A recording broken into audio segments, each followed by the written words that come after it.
G'day, it's Mick O'Connor from Gessner. I'm in Toowoomba today and we've just had the biggest downpour here. I wanted to talk about our Landmaster planter. In fact, the last one is due to be delivered tomorrow. It's a 15 metre machine. It's on 4 19mm spacings and it's just been loaded onto a truck and they're just securing it down right now. Here it is here.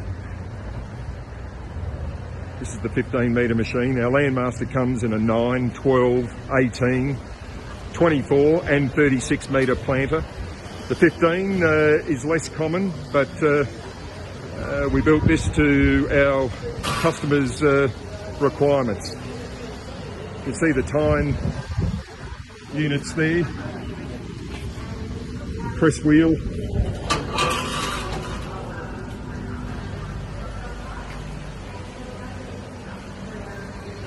All of our Landmasters get commissioned out on site. That means we test all the hydraulics, the hydraulic fold, and as I said, last one to go for this season. So I'd like to thank everyone, Gessner involved, and thank you to all of our clients who have purchased planters off us this year. Thanks very much.